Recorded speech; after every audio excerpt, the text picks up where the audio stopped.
Vous êtes-vous déjà demandé quel secret se cache derrière le logo d'Audi, ces 4 anneaux entrelacés que nous voyons dans les rues? Préparez-vous, car l'histoire de cette marque est bien plus complexe et fascinante que vous ne l'imaginez. Tout a commencé en Allemagne, au début du XXe siècle. Un nom résonne avec force, August Horch. Un ingénieur brillant, un pionnier de l'automobile. En 1899, Horch fonde sa première entreprise, Horch et compagnie. Mais, comme c'est souvent le cas, les choses ne se passent pas toujours comme prévu. Problèmes internes, désaccords avec le conseil d'administration. Horch est contraint de quitter sa propre entreprise en 1909. Imaginez la frustration, mais cet homme n'abandonnerait pas si facilement.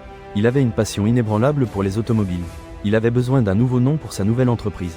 Mais il ne pouvait pas utiliser Horch, car il était déjà enregistré. La légende raconte que, lors d'une réunion avec son associé et un ami, le fils de ce dernier, un enfant qui étudiait le latin, a suggéré une alternative, Audi. La raison, c'est la traduction latine de Horch, Eureka. Ainsi est né Audi Automobilwerk GmbH. Les premières années ont été difficiles. Concurrence féroce, problème de financement. Mais Audi s'est distingué par son innovation. En 1921, ils ont lancé l'Audi Type K, la première automobile allemande avec un volant à gauche. Un détail qui nous semble évident aujourd'hui, mais qui était révolutionnaire à l'époque. Mais la décennie des années 1930 allait apporter un changement radical. La Grande Dépression a frappé l'Allemagne de plein fouet. Audi s'est retrouvé dans de sérieuses difficultés économiques. La solution, une fusion audacieuse. En 1932, Audi s'est associé à 3 autres marques, Horch, DKW et Wanderer. Le résultat, Auto Union AG, et c'est là que les 4 anneaux entrent en jeu. Chaque anneau représentait l'une de ces 4 entreprises, un symbole d'union, de force collective.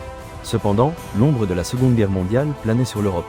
Auto Union, comme beaucoup d'autres entreprises allemandes, a été impliquée dans la production d'armements pour le régime nazi. Une tache sombre dans son histoire qui suscite encore aujourd'hui des débats.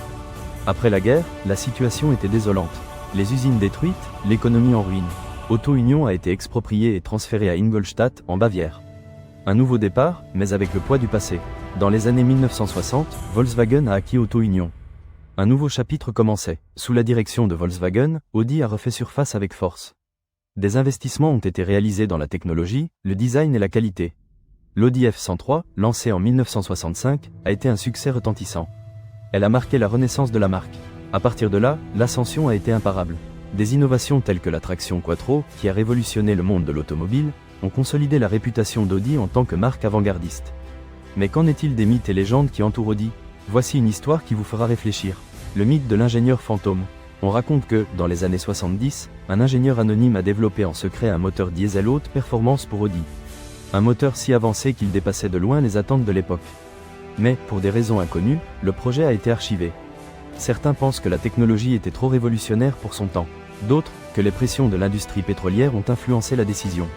Cet ingénieur fantôme a-t-il réellement existé? Ou n'est-ce qu'une légende urbaine? La vérité, probablement, nous ne la connaîtrons jamais. Aujourd'hui, Audi est une marque mondialement reconnue. Synonyme de luxe, d'innovation et de sportivité. Ses modèles rivalisent avec les meilleurs du monde. De l'élégante A8 à la puissante R8, Audi a su se réinventer sans perdre son essence. Mais l'histoire d'Audi est bien plus que des voitures de luxe. C'est une histoire de dépassement de soi, de résilience, de se réinventer sans cesse. Une histoire marquée par l'innovation, mais aussi par les ombres du passé. Parce que parfois, derrière un simple logo, il y a toute une histoire que peu connaissent.